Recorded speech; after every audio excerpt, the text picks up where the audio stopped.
Welcome to Cousin Sal's winning weekend. We survived Las Vegas, and by survived, I mean I'm barely hanging on. I feel like my sinuses got eliminated by a three-pointer at the buzzer, but thanks again to everyone who joined us out there. And while March Madness continues, Major League Baseball is just getting started. Throwing out our opening pitch is a man who surprisingly never had the honor of throwing out a Major League opening pitch. Chris Mad Dog Russo will be here to give his thoughts on the upcoming season, as well as Russell Wilson to the Giants and what the G-Men should do with that third overall pick. Plus, the D3 join me to give out their World Series winners and their picks for all of Friday's Sweet 16 matchups. Harry has been waiting all week to tell us why his one-sided nemesis, Matt Painter and Purdue, won't upset Houston, so let's make him wait just a little longer. But before any of that, it's time for a segment that tests my reflexes and reactions. It involves our producer and former Little League All-Star babyface Joel Solomon throwing a crumpled up piece of paper with a thought written on it. I'll catch it, I'll read it, and I'll tell you my thoughts on the issue. We call this Tossing Topics. All right, babyface, let's see what we got here. This is March Madness vasectomy. All right, this is a good one. Did you know it's become a fairly common occurrence for men to get vasectomies during March Madness? I'm not making it up. March means cutting down more than just the nets. I actually read about it in a medical journal. It's called Vas Madness. Urologists have reported that they've seen a 50% increase in vasectomies coinciding with the tournament that lead to a built-in excuse for 4 days of sitting at home watching games. This way, your bracket and your balls can get busted at the same time. And as an added bonus, the great Dick Vitale performed some of these surgeries. Snip, snip, snip with a capital S. Now pull out your Dickie V and let's get going, baby. But you know what? I like this. I had no problem when my wife and her friends scheduled Botox injections during the Bachelor finale. And the truth is, last week in Vegas, I saw a lot of mutants who really, for the good of the world, should consider this procedure. Look at it this way. You're doing something positive for your marriage, the environment, and cutting down on kids means in 20 years, he or she won't be hitting you up for 10 grand after Rick Pitino blows a first-round game coaching the University of Phoenix online. All right, toss me another one, baby. Oh, what do we got? Ballpark foods. Okay, a new baseball season means additions to various ballpark menus, and I can almost guarantee RFK Jr. didn't advise on any of these. Leading off, the New York Yankees are serving tiramisu in a batting helmet. All right, they lost Juan Soto, Garrett Cole, and apparently all creativity. Putting regular desserts in a helmet doesn't make you the Picasso of marketing. Also, not everything has to be in a helmet. Now, a CC bathtub full of jerky, that I'd pony up for. What else? Oh, Seattle has what they're calling a What Up Corn Dog, Mariners Blue honey battered corn dog with spicy crunch and served with nacho cheese. But I say ichi no to this one. Oh, the world champ Dodgers have a 16-inch jalapeno cheddar sausage topped with corn relish, white cheddar cheese sauce, cilantro cream, and crunchy tortilla strips served with crispy golden French fries. And it's costly. Ironically, only Shohei Ohtani can afford it. Put down a couple of these and your cholesterol will be higher than Walker Bueller's ERA. The good news is, since it's in LA, be sure to ask for an Ozempic shot on the side. But my foodie favorite goes to the Chicago White Sox, who are serving up the Celebration Cake Shake. There's the Big 125, which commemorates either how many years they've been in existence or how many losses they had last season. This is a participation trophy. Let's pump the brakes on the celebrations. Your team was being no-hit every game into the 7th inning last year. We don't need a shake. We need a shake-up. It looks like one way or another, the White Sox are going to make their fans sick to their stomachs. Major League Baseball teams, if you really want to impress me with your food, just give me the brown mustard. I'll put that on everything, including my own armpit hair. All right, toss me another one. We have Danny Hurley freaking out. Yeah, oh, poor Dan Hurley. He got into hot water after UConn lost to Florida last weekend. On his way off the court, he commented to the Baylor squad who was waiting to play, "I hope they don't F you like they F'd us," except he actually said the bad F words. Everyone's calling Dan Hurley a sore loser and a crybaby, but not me. I can't. I'd be hypocritical. I'm a terrible loser myself. I flipped over a table in a bar when Sid Bream scored to beat the Pirates in the 92 NLCS, and I'm not even a Pirates fan. I've threatened to quit fantasy leagues over unfair trades. I've crank called high school wrestlers I lost to, telling them I'm holding their dog hostage. Hell, in the parking lot last year, I even boxed out an umpire who rung my kid up on a pitch a foot off the plate to end the game. Am I proud of it? Yeah, sort of. Did I try to vomit on Bill Simmons during House Eats 3 when I thought he was going to declare me the loser of the contest? Absolutely, you're damn right I did. So yes, you know what, Dan Hurley? I feel your pain. All right, that does it for tossing topics. Now it's time for my irrationally angry attempt to make rational sense of a somewhat irrational bet. It's wagering. All right, let's do it. 4 more college hoops games tonight. That'll put us in the Elite 8. Then comes the Final 4, then the Terrific 2, then we crown a champion, then the team plays an intra-squad game to determine the prestigious .5. It keeps splitting in half until right before the players go off to turn pro in Albania. Anyway, I'm looking at this Tennessee-Kentucky game. This is going to be the 3rd time they've matched up. The Wildcats took the first 2. And I'm banking on fireworks tonight. Lots of points. Now, we could bet over 145 or 146, whatever it is, but that's no fun. Let's jump on a FanDuel special. That is, both teams to score 30-plus points in each half pays plus money. Listen to these trends. Kentucky has put up 30 in each of their last 39 halves, including both games against the Vols. Tennessee has scored 30-plus in the last 17 halves they've played. I think we caught FanDuel sleeping at the wheel of this Rocky Top bluegrass monster car race. This is my Tennessee/Kentucky Derby, and I'm riding both horses to score 30-plus in each half, plus 112. Let's turn that blue and orange mashup into green. All right, time for a break, but when we return, the one and only Chris Mad Dog Russo joins us to preview the MLB season and more. Sit tight. Cousin Sal's Winning Weekend. We'll be right back. All right, welcome back to Cousin Sal's Winning Weekend. Let's bring in our guest. This gentleman is one of the biggest, and let's face it, one of the loudest voices in the history of sports media, and he happens to be one of my all-time favorites. It's National Radio Hall of Famer Chris Mad Dog Russo. What's happening, Mad Dog? Pal, how are you, big guy? Things good? What do you got for me today, pal? Things are great now. I mean, there's so much I want to get to with you. I mean, we had opening day for baseball. We had Sweet 16 and the NCAA. I want to talk about Springsteen, Chalamet, your daily gummy intake, which is concerning at times. But let's start with the big football news this week. Russell Wilson signs with the Giants only for a year. Doesn't break the bank, but now they have a QB room of Russ, Jameis Winston, and Tommy DeVito, which makes them a lot of fun. But are they going to be better than they were last year? What do you think? I think the bigger, listen, I understand why they signed Wilson. I think the question now is what they do with that 3rd pick. Maybe use the 3rd pick on Travis Hunter or a Carter, the kid from Penn State. And then later on in the draft, they have the early pick 2nd round. Maybe use that to sort of, if they can get Jackson Dart. Now, they may not be able to get him. It sounds like the Saints like him. But, I mean, that's what I think the Giants are going to do. I think the Giants' move showed me that they don't love Sanders. Because if you love Sanders so much, well, then do everything you can to get Sanders. Make him the starting quarterback a la Jaden Daniels last year, May last year, Williams last year, and play him. They have a pretty good defense. If they use that 3rd pick for Hunter or Carter, becomes a lot better. Much more of a competent team, be respectable, and then if they get lucky early 2nd round, they can get a quarterback who they might like, the Louisville kid, somebody like that, and go from there. That's what I got to tell you. I think you're right. I think you're right about this, and I think this is a rare year where we have maybe too many quarterbacks versus teams that want to pull the trigger and draft one. I mean, you say Cleveland and Tennessee, but maybe neither of those teams like Sanders too. So we could see some dropping, don't you think? Well, I don't think you have you have quarterbacks, but I don't think anybody is a surefire, no doubt about it, big-time player, But I don't think the Giants, they either think that Sanders isn't worth trading up to get, or they don't love him. That's what I think the decision made.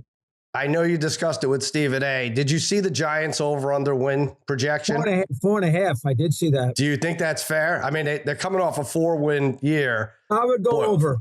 I know they have a very hard schedule. I just looked at it. Kansas City, the NFC North. They play the Niners, who will be much better. Denver, the Chargers. They got a hard schedule. Minnesota, Detroit. I get all that. But Wilson will make them a little better, number one. Their defense will be a little better, number two. Anthony Thomas comes back to help the offensive line. Dexter Lawrence comes back to help plug the middle. They will be better. They'll be better next year. So if it was 4.5, now it won't be come opening week, I would play it as an over, despite the touchdown. Listen, you already went big on another miserable New York team, the Jets over 9.5. I'm going to call your accountant. I'm not letting you do it again. I can't let you do it again. That's a good point. And I got killed with that one. I was never in that bet with the Jets. I had them at 9.5, as you said, Sal. It's rough. I went over, and I felt decent after the first 3 games at 2-1. Fell off the face of the earth after that. Then they lost to Denver, and away we go. Let's talk baseball. First of all, why aren't you throwing out a first pitch somewhere? I know the Giants start in Cincinnati, but look at you. You're the number one fan of baseball for decades. You're sporting a Rick Sutcliffe beard circa 1990. Why aren't you out there? This should be a given. I'm not a Met fan and I'm not a Yankee fan. That's probably got a little something to do with it locally. I do remember in 2012 when I was doing shows in San Francisco, the Giants had me do things before game 2 of the World Series. Sandoval hit the 3 home runs, and I said, let's play, the let's play ball thing that they use. I did that, but I've never thrown out the first pitch of a major league game. Really? Nope, never have. Minor leagues, but not major leagues. I know Stephen A. did it a couple of years ago with the Yankees and the Blue Jays, which looked bad. Yeah, kind of. He kind of did it. Oh, he was terrible. Oh, God, he was terrible. But they have not asked me to do it. And again, the Yankees and the Mets aren't going to ask me anyway because I'm not a Yankee or a Met fan. So from that standpoint, and the Mets are down on me. And the Mets are down on me. So they're definitely not going to ask. I heard about that. And that's sad because I'm a Mets fan. I do want to go over some odds with you. You may not have studied these, but I'll give you a play and you tell me your gut reaction. Dodgers over under 105.5 wins. I had it at 104.5 and I play the under. I just think, for them to go, in your case, they go 105 and 67, you win the bet. Now, they get bored at the end of the regular season. They're not going to chase Seattle with the 116 win record. They have older players, so he's going to sort of pace them. They're a trendy team. Division's pretty good. The National League is better than the American League. I would go unders NL teams over American League teams. So, interesting. That's the way I would do it. See, the Dodgers won 101 games. They had a great year, and yet you still win your bet. So I would play myself. You can't play them and win the over. I would go under LA myself, under LA. I think that's smart. That's what I'm on to. Yeah, it's happened so few times in history, 106 or more. I mean, and by the way, they won the World Series last year and didn't sniff 105. Weren't even close, so doesn't even matter. All right, you said NL under, but where do you stand with your Giants? 79.5. Were they about 88.5, something like that? Yes, 79.5 is what I'm seeing. Yeah, tough division, but they have a good pitching staff. Giants have some pitching. Yep. They'll probably win about 82, 83 games. I wouldn't play that one regardless. The team to play in the NL, I think, in the West would be the Diamondbacks because they won 84 the year they got to the World Series. I think they won one or two more last year. They brought Burns in. They have good pitching. Carroll will be better. He's a good manager. I think they're on 86.5, so you got to go 87 and 75. That's right. I would play over Diamondbacks if I had to take a team out of the NL West. I would take them. And I think the way to go in the NL, if you want an over, is go to the NL Central, the bad division. Go there. Okay. I'm writing all this down. It's not too late to get it in. Juan Soto of my Miracle Mets, over under 33.5 home runs. Is that what it is? Yep. What did he hit last year, Steve? 39? I think he hit 39 last year for the Yankees. Yeah. Is that what it was, or 41? Got a big lineup ahead of him, big ballpark. I would say over. You got to figure he's going to hit 35 home runs. I thought that'd be a little, I would say over that, 33.5. That's a good one. I didn't realize that. I go over. I love this deal because it screws the Yankees, and I despise that franchise. What does he have to do for this deal to make sense for the Mets? Do you say 1 championship and 6 solid seasons, or does it have to be more than that? You have to win a championship. Right. He's got to be the focal point of a championship team. I would want more than 6 based on his age. Was he about 26 years old? So I would want more than 6. How about 1 championship, another World Series appearance, and 8 excellent years? How about that? Okay. I think that's fair. I think that's every Met fan would take that too. 2 pennants, 1 title, 8 great years. He signed, what did he sign, a 13, 14-year contract? Is that what it was? He'll be there forever. Let's get 8. Let's get 8 great years. I'll give you one more. Over under Easter Sunday before Yankee fans call for Aaron Boone's head. Now, the contract extension seems to be the kiss of death. Soon these guys get the extension, they're on whether it's football or baseball. Seems like, the writing's on the wall after that. And I do think that the Yankee fan is fed up with Boone. I know the Yankees love him. The franchise does. Cashman, Steinbrenner. The Yankee fan does not. He's not great in the big game. He personally killed him in Game 1 of the World Series last year. Made so many mistakes. So the Yankee fan is anti-Boone. Bad start. They will scream for his head. It's not going to do any good. They gave him that big extension. So he's going to be here. But you are right on the tenor of the Yankee fan, Sal. Oh, yeah. They're not high on him. Not at all. Ohtani gets to 100 wins and 400 home runs. You give him the greatest ever, greatest you've ever seen if he gets to that? He's probably going to do both, right? Yeah. Well, hold on now. Ruth had 94 wins and 714 home runs. So he needs more. He needs to get at least 600. And Ruth also set the record for scoreless innings in the World Series until Whitey Ford broke it. And Ruth was on his way of going into the Hall of Fame as a pitcher. And he out-homered teams. He didn't just homer like everybody else. He out-homered leagues. When he hit 55, 58, 60 homers, nobody hit any home runs. Plus, the dimensions were a joke. So he's got to do a little more than that. But listen, he might. He's that good. How many home runs does he have career-wise right now? Probably get about 220 or something? 226? Does that sound right? He's got about 60 wins, a little less than that. Oh, no, 38. Only 38. So he's got a ways to go. Yeah, okay. Yeah, he's got a ways to go. He's the best player in baseball, but he's got a ways to go.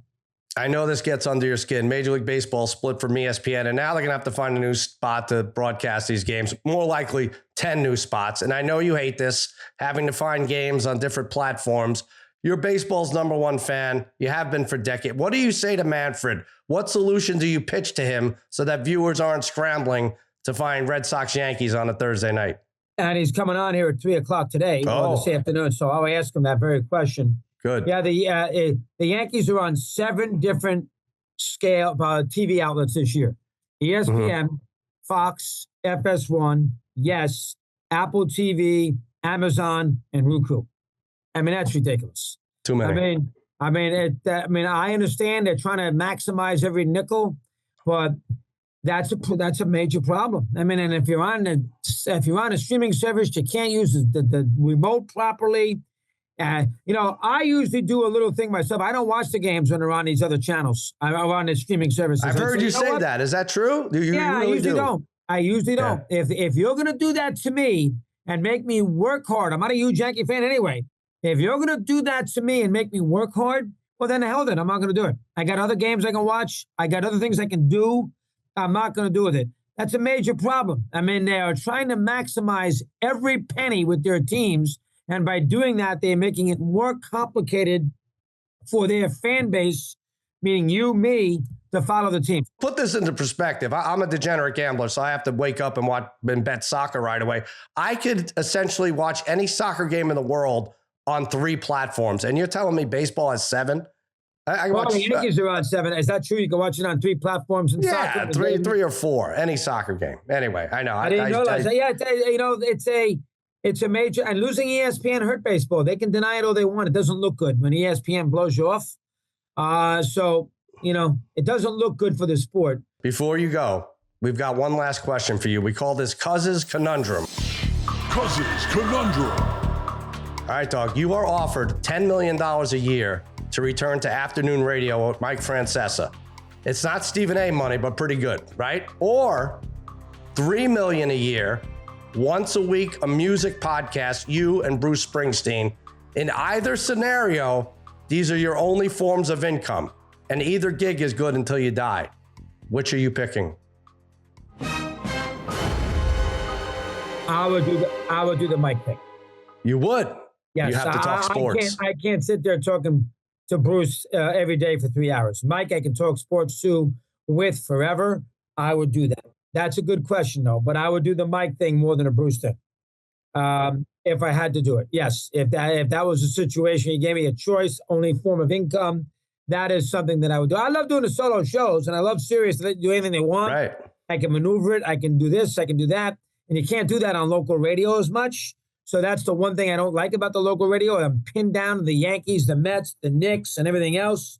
And nationally, you can spread your wings. And Sirius, lets you do exactly what pleases you that day, which is important. And I hate to give that up. But if you give me a choice of Bruce or Mike for the more money and 5 days a week. Interesting. All right, but what if Mike got the Stephen A money and you only got 10 million? Would you still do it? Yes, I would. Yes, I would. You pass that when you get to it, I used to fight those battles all the time. I'm 65 years of age. The idea right now is to be happy doing what you're doing. And, if the money's great, fine. And if you give up a few extra pennies because you're trying to accommodate the payroll scale of a company or your partner's making more, what are you going to scream and yell? Just do the shows. Nobody cares. Do the shows. Dog, I'm not sure if you're aware, but Bill Simmons and I do a popular podcast every Sunday night during the NFL season. And for 15 years, at the end of each podcast, we trade good job by you. That's our sign off. We obviously stole it from you. Could you hit me with a good job by you, Bill and Sal? Furthermore, let me give Bill credit. The Celtic City thing. It's pretty good, right? No, it's very good. Yeah. I've seen 3 of them. Excellent job. His father's in there with him in episode 3. Excellent job. You make sure you tell Bill that. Good job, Cousin Sal. Good job. Yes, sir. Good job, Cousin Sal. Good job. As always, you can hear him on Sirius XM as well as ESPN's First Take. Thanks so much to the great Chris Mad Dog Russo. I appreciate it, Chris. You got it, pal. Thanks for having me. Appreciate it. You made my year. We'll be right back. Talk Sweet 16 matchups and more with the D3 next on Cousin Sal's Winning Weekend. All right, welcome back to Cousin Sal's Winning Weekend. Let's keep things moving with my very own McDonald's All-Americans. Not in basketball. They just really love eating there. My wizards of wagering. They're my gurus of gambling. My barons of betting. My overlords of the odds. From the Against All Odds podcast, the D3, Harry. Brother Bry, Darren, the Parlay Kid. What is happening, fellas? What's going on, Sal? What's up, Sal? What's going on, buddy? All right, later this afternoon, the NCAA tournament continues with the rest of the Sweet 16 games. Let's give out our favorite bets, starting with the early game. I think this is a 7:09 tip. Michigan State against Ole Miss. The Spartans are laying 3.5. 142.5 is the over-under. Harry, let's get to you. You like this game under the total. Under 142.5, Sal. The Spartans D has shut down both opponents in the tourney to 62 and 63 points. And in fact, Tom Izzo's team has given up points in the 60s in 9 of their last 11 games. Ole Miss guard Sean Padula averages 15 a game, but has scored 20 in both tourney games. But again, the Spartans guards will shut him down, and the Rebels will struggle to find other sources on offense. And remember, Michigan State isn't a very good shooting team, and shot just 26% from three-point range versus New Mexico, but still pulled that game out. Under 142.5 Spartans and Rebels. All right, Parlay Kid, you don't like a lot of scoring. You're attacking this a different way. This is a FanDuel special, right? Yeah, it is, Sal. It's Michigan State and Ole Miss, each team to score less than 80 points in the game. I'm paying a lot here at minus 215. This has gone up, Sal. Not too thrilled about that, but it makes sense. Harry just kind of said everything I was going to say. Michigan State has only gone over 80 points in 3 of their last 16 games. Ole Miss defense gives up 71 points per game. The Ole Miss offense has only gone over 80 points 5 out of the last 17, and they're playing such a phenomenal Michigan State defense. They go 10 deep. They run fresh bodies out there all game. Neither team hits 80 points in this game, and I'm paying a lot, but I'll cash this one, Sal.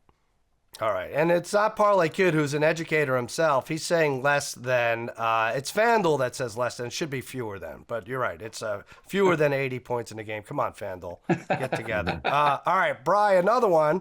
Harry mentioned Sean Padula. You like him under 15.5 points? Yeah, I like him under. I think you guys like a lot of unders in this game. But yeah, Padula under 15.5 points. Look, Padula had been really good the first 2 games, had back-to-back 20-point games versus UNC and Iowa State. But this Michigan State team will be one of the better defensive teams that he's played against. They're 5th in the defensive rating in KenPom. They're the best team in the country against the three. They hold teams to 27.8% from three-point range. So that's going to be a problem for Padula, who averages 2.5 three-pointers per game. So I'm going to take the under 15.5 points for Sean Padula. All right, I'm going Ole Miss. I don't know how many points will be scored here and there, but I'm going to take the 3.5. I know we were all over Izzo to make the Final Four. The odds were good. But the SEC is such a beast. They're very tough, and I feel like we should take the points when we can with the SEC. I gave out Jalen Murray, senior from the Bronx, to score 10 or more for Ole Miss. He's done it 4 of the last 5. This team's solid. They took care of Iowa State and UNC, who had a chip on their shoulder. Maybe not a great team, but, they knew they had a win, and they couldn't get it done. Ole Miss has wins against Tennessee, Kentucky, Arkansas twice. They're coming alive from behind the arc, 19 for 39 from downtown in 2 games, which could spell trouble for Sparty's stingy defense. I'll pick it close. I'll take the points 75-73.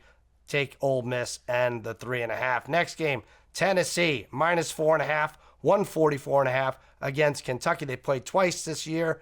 Kentucky was the victor both times. I gave out 30+ per team per half during the Wager Rager segment. I'm going to go over 144.5. Tennessee was 3 for 18 in the game that they lost to Kentucky that went under from behind the arc. I don't think it'll be that bad. Kentucky 6th in scoring. Volunteers and Wildcats combined average 160 per contest, which is about 15 points more than the total for this game. I think you're going to see big shooting games from Jackson Robinson and Kobe Brea. And on the other side, Shaz Lanier and Zachy Ziegler keep it going, keep up the scoring prowess for the Vols. 79-74 final. Give me the over. Harry, you're going against me here. I'm going to take the first half, though, Sal. First half under 68.5 at -118. Played an under first half last week. It was an easy winner. So I'm going to take under 68.5 here. In their last 3 meetings versus each other, all 3 have gone under 68.5 points in the first half. Tennessee has one of the best defenses, as we know, in the country, and it has given up 25 and 27 in the first half in both tournament games. Meanwhile, the Wildcats D gave up just 27 in their first game, in their first half of the first game, and forced 14 turnovers in the game against Illinois. Under 68.5, Sal, in the first half. Tennessee, Kentucky. All right, Parlay Kid, you like Tennessee to exact revenge on the Wildcats. Yeah, I like the Tennessee. I'm going to take the win margin, 1 to 10 points at +170. Sal, look, I subscribe to the theory that it's hard to beat a good team 3 times in one season. Kentucky's won both matchups so far. I don't think they get by Tennessee this time around. They obviously have the recipe to beat Tennessee, so I think this game plays rather close. But the more talented and more experienced team here in Tennessee will take this. Again, so you mentioned Ziegler, Lanier. They have a roster full of 4-year veterans on this Tennessee team. I think this is when they really show up and show out against Kentucky. Game plays close, but Tennessee pulls it out. They're not going to lose 3 to Kentucky. Take them to win by the margin of 1 to 10 at +170. All right, Bri, you're going the other way. Yeah, going the other way. I'm going to take Kentucky +4.5, but it's kind of what Darren's doing too a little bit, right?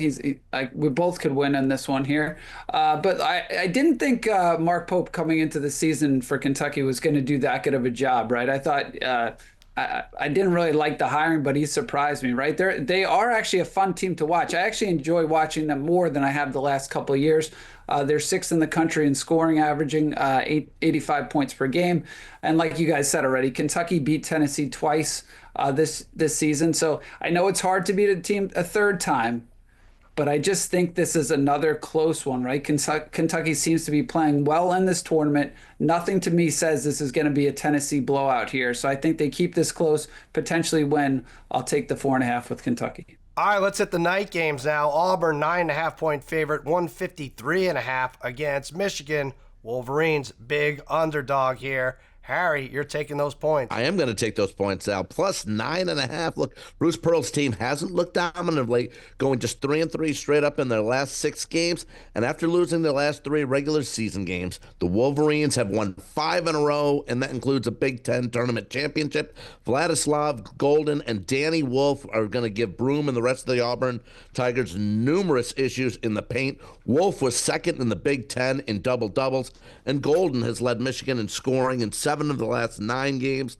Auburn probably pulls this one out, Sal, but Dusty May's squad gets the cover. Give me that big number in 9.5. Yeah, I don't know. I think Auburn's going to get picked off at some point in the next couple games. I'm not sure if it's going to be Michigan that does it, but I'm going to take a player prop, Miles Kelly, for Auburn, under 12.5 points. He's a guard who I like. He only averages 11 a game, 13 or under in 5 of his last 6. He's had some stinkers, though. 1 for 8 against Creighton, 1 for 8 against A&M a couple of weeks ago. I think they keep him under. They have some nice defenders, Michigan does, and Trey Donaldson, who should be checking Kelly for a lot of the game. Miles Kelly, under 12.5. That is minus 108. All right, Brian, you have a player prop. Yeah, player prop. I'm going to go with Janai Broom over 10.5 rebounds. Look, Broom averages 10.5 rebounds on the season, but he's had 11 or more in 3 of his last 4 games. And I'm, like Harry was saying, I'm really intrigued by this Broom versus Golden matchup, right? And Broom hasn't been as effective offensively so far in the tournament, and I think Golden's size could impact him a little bit with scoring. So I might stay away from the scoring there, but I do think Broom is going to take advantage on the boards. He's top 14 in both offensive and defensive rebounding on the season. So give me Broom over 10.5 rebounds. So there you go. All right, Parlay Kid, bring us home. Yes, I'm going to take each team to score fewer than 75 points in this game at plus 450. I know it's a roll of the dice when you see what Auburn's offense has done throughout the year, averaging about 83 points per game. But this Michigan D gives up 71 points a game. The Auburn D gives up 69 points a game. Michigan's offense has only gone above 75 in 6 out of the last 14. And Auburn, it's a smaller sampling size, but 3 out of the last 6 games, and as Harry said, they've struggled in these games, have not gone over 75 points. Plus, you throw those 2 giants in the middle right there for Michigan. Auburn could struggle to get easy baskets in this game. I'm banking on both teams getting off to a little bit of a slow start here, Sal, and then it's tough to catch up. I don't have to root for winner here, just rooting for a lot of missed shots. All right. The last tip of the night is Houston and Purdue. The Cougars are 7.5 point favorite there, the 1 seed, 132.5. That is a low over-under. We have gone back and forth. Harry hates Coach Painter for Purdue. I don't know what happened there. He must have, was he a busboy at one point and pulled your plate before you were done? I don't know what happened. Maybe really somewhere. Despise the guy.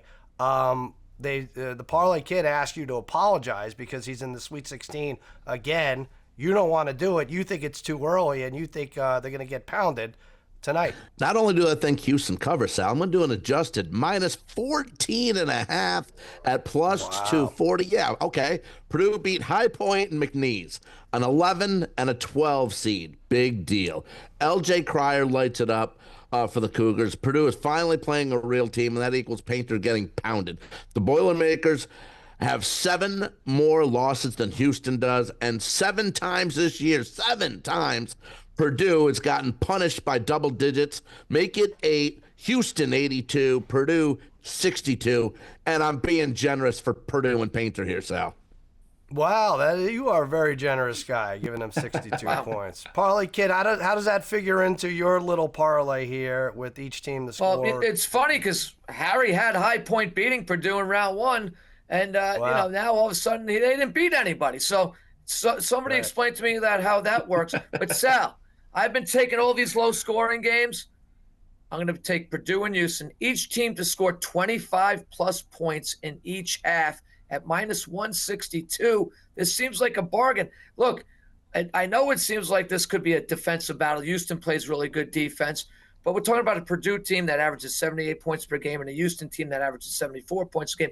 And only once this year did each of these teams in one half not get to 25 points. Wow. Okay, for Purdue, it was that debacle in Indiana, and for Houston, it was a long time ago, early in the season. So only one half did they not reach this 25-point total.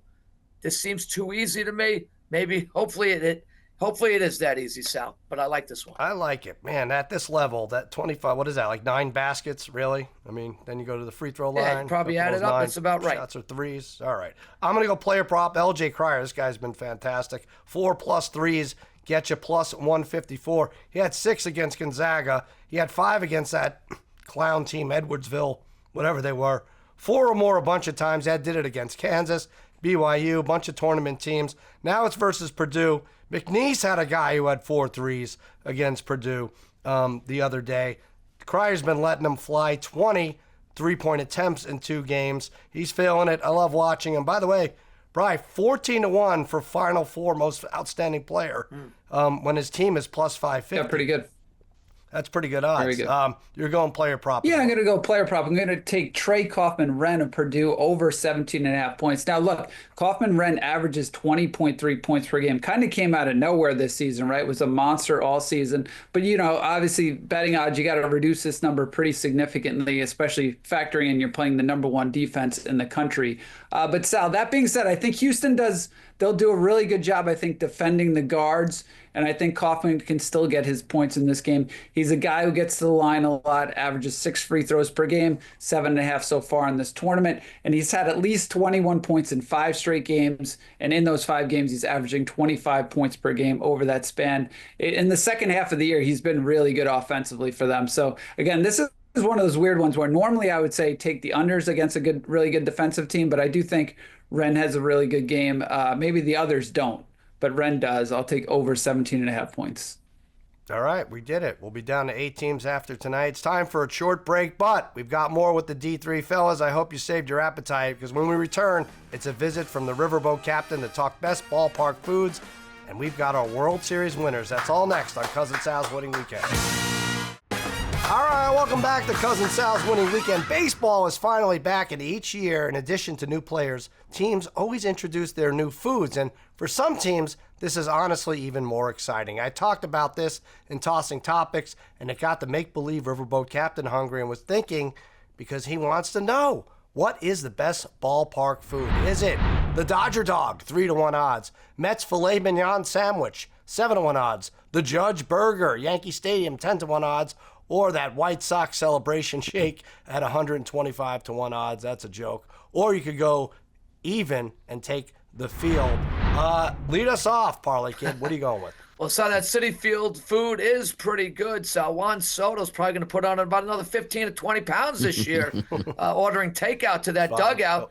But I won't be taking that, Sal. I'm going to keep it simple, okay? I'm a traditional guy. Just give me that old Dodger Dog. I'll take the favorite here, Sal, at 3-1. Look, when I go to a ball game, I don't want to stand online for 20, 30, 40 minutes waiting for some food item that I'm going to have to spend $40, $50 on. Keep it simple. Give me a hot dog. Give me a pretzel. Give me some popcorn and a Coke, and I'm good to go. So just keep me away from those peanuts, so you know I don't like those things. I respect that, Parlay Kid. That's right. You don't like blue cheese and peanuts. But, yeah, because they make you walk to left field pavilion or something, and then you're waiting in line you miss like 3 innings of the game to get this item. Right. It's kind of good, but you can imagine what it is. And, yes, the Dodger Dog is right behind you. That's a good call. All right, Bri, what do you go Well, Sal, it's funny that you mentioned that. I don't know if you remember, I think the last time we went to the Mets game, it was against the Phillies. Our friend Chris and Joey got up in the second inning to go get us burgers, got back by the 7th inning. Shake Shack, By the 7th inning. By the 7th inning, they were back. And it was like, oh, my God, I didn't see these guys the whole time. Well, look, I'm the same. Look, I am exactly the same way. I don't even know what's on a Dodger Dog. Sal, I'm a very old fashioned. When I go to a baseball game, I prefer just a regular hot dog with sauerkraut. While these items, I look at these items and they're great, right? All of these things look great, but I always think when I go to a stadium, everything is like a watered down version of what the real thing is. It's like, for instance, if I'm going to a Mets game. Kudos to them for having Prince Street pizza, because that's like one of my favorite pizzas, especially the pepperoni one. But if I'm going to Mets game, I mean, I'll go into the city. I'd rather drive into the city and go to the real Prince Street Pizza than have Prince Street Pizza at Citi Field. And look, the other thing is, Sal, too many options right now. I get overwhelmed with all of that, and I don't want to be in the bathroom like Harry all game. So just a regular hot dog for me. Give me an iced tea hot dog, and that's good for me. So. Yeah, we don't want to, unless you plan it out ahead before you get there, because when you're sitting at your seat, you don't want to be chasing menus back and forth. You want to be betting on your phone if you're in New York, right? I mean, come on, there's priorities here. Harry, before we get to yours, because I think yours is going to be the best, I'm going fairly simple too. It's a field choice, but I'm going to go with the garlic fries. I really do. Now, because first of all, I have to pick something that doesn't require mustard, because they only go with the yellow mustard, which I hate now. And yellow mustard mixed in with my tears does not make for a proper condiment. So I'm going garlic fries at Dodger Stadium. They do it right. First of all, they're well done the way they do it. So I love that. I love how crispy they are. It's just enough garlic, not too much, not too little. And I have a good story behind this. My crazy friend Brad, probably about 10 years ago, I was at a game with him and my son Archie, who was probably 10 at the time, and I said, go get us garlic fries if you can. So he took Archie up there. I probably should have been arrested for leaving Archie in care of Brad at that point. But they get to the counter, and as the story goes, this is how Archie, 10-year-old Archie, came back. He said, you're not going to believe this, Dad. Brad orders the fries. He orders garlic fries. They give him regular fries. He seizes the opportunity, takes 2 giant handfuls of the regular fries, eats them in line, and then comes back and says, hey, I ordered garlic fries. And now the stunned clerks, they don't know what to make of this. So they're like, all right, we just want this guy out of our sight. They trade him the tub of 5 fries in it for a full garlic fry container. He's got garlic fries. He's got 2 Cokes. He's walking downstairs. Gone. Flies all over everyone, everything, everywhere. That's what you call karma. Good job. I think they stopped the game. I'm pretty sure Yasiel Puig pointed and laughed or something. I'm not sure. But Archie's like, you wouldn't believe what I just witnessed. So that was good. I'm going with the garlic fries. I think it's the first place I had garlic fries too. All right, Harry, what are you going with? Well, in Phoenix, the Diamondbacks organization really prides themselves on coming up with new things. So I haven't had this yet, but I plan on having it this season when I go to my first game. They have a thing called the Grand Slamwich now. And it's half the sandwich is chicken parm, basil, and pesto. And then the other half of the sandwich, all in a baguette, is Italian meatballs and Parmesan. I can't wait for that one, Sal. That sounds fantastic. What? You want one? I don't know. There's too many tastes going on. You know me and meatballs. That's right. Yeah. That's a lot of meals in one. All right, Harry, you might be an expert on food, but now let's talk actual baseball. The season just began, and it's never too early or late to bet on who you are taking to win the World Series in October. I guess if the World Series is over, then it's too late. But let's go over the odds here. The Dodgers are favored at plus 240. Braves are plus 850. The Yanks are plus 900. The Phils are 10-1. And then at the bottom of the list, the Marlins, the Rockies, and the Chicago White Sox are 500-1. I'm gonna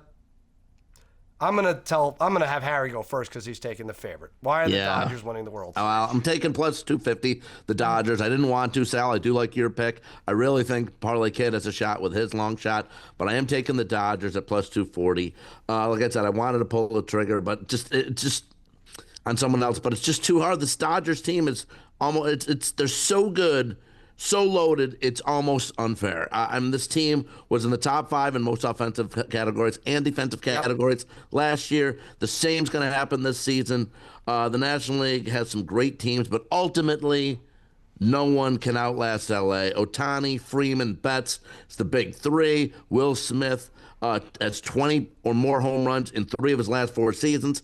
And now they acquired my guy, Blake Snell. This team is loaded. Too much firepower for the Dodgers. I hate it, Sal, but I'm taking L.A. at plus 240. Yeah, I just don't. The odds are just. I know.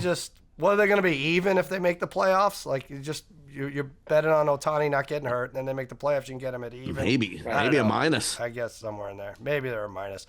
All right, I'm going to take the Braves at plus 850. I really want to take the Mets. I do feel like, though, the NL East is similar to the NFC East where they trade off from year to year, and maybe the best in the division doesn't end up going the furthest in baseball. They had a year from hell last season with the injuries. They get Acuna back. They get Spencer Strider back. This is a 100-win team when they're healthy. They had 103 in 2023, and then they dipped to 89. 89 is still pretty good with all the casualties. Austin Riley, Ozzie Albies had freak injuries. Now you have Marcell Ozuna in the lineup protected. Yep. And he's one of 9 players in all of baseball with a 900-plus OPS since the start of 2023. He's in a contract year. The lineup is undervalued, and they could smack teams around. I think plus 850 is high when you consider you get to the playoffs, and anything could happen. I will not be rooting for this emotional hedge, but I have the World Series Braves plus 850. That's my pick. Parlay Kid, you're going with the Diamondbacks. You think that grand slam, which is going to inspire them to a title. That's it. It sure It might. It just might. Look, the D-backs are not that far removed from a World Series appearance in 2023. And they led the major leagues in runs scored last year, surprisingly enough. And that was without Corbin Carroll he had a really bad first half. He came on in the second half. So I expect him to probably put himself maybe in year 3 here in an MVP type of conversation. Ketel Marte, one of Harry's favorite guys, is a star. He doesn't get a lot of publicity, but he is a fantastic player. They lose Christian Walker, but they kind of offset that loss with Josh Naylor coming over from Cleveland. So and then now you take the top end of the rotation, especially the top end, with Burns, Gallen, and Kelly, and that is a fantastic group right there. You put them in a short series, Sal, they could possibly beat anybody. Will the Dodgers probably win the division? Yes, but maybe in a playoff situation, the Diamondbacks could get them. So I'll take them 33-1 for a team that's not far removed from it. I really like this too. So great odds. All right. Great odds. Good one. Rise, the only one taking an American League team. That's the Red Sox at 18-1. I kind of looked at this roster and I was looking. I agree that they could make some noise, Brian. In fact, there's already a 9-part documentary on the 2025 Red Sox. I'm very excited for it to come out. But go ahead, 18-1. Yeah, I think Netflix did, right? Some documentary on they did 2004.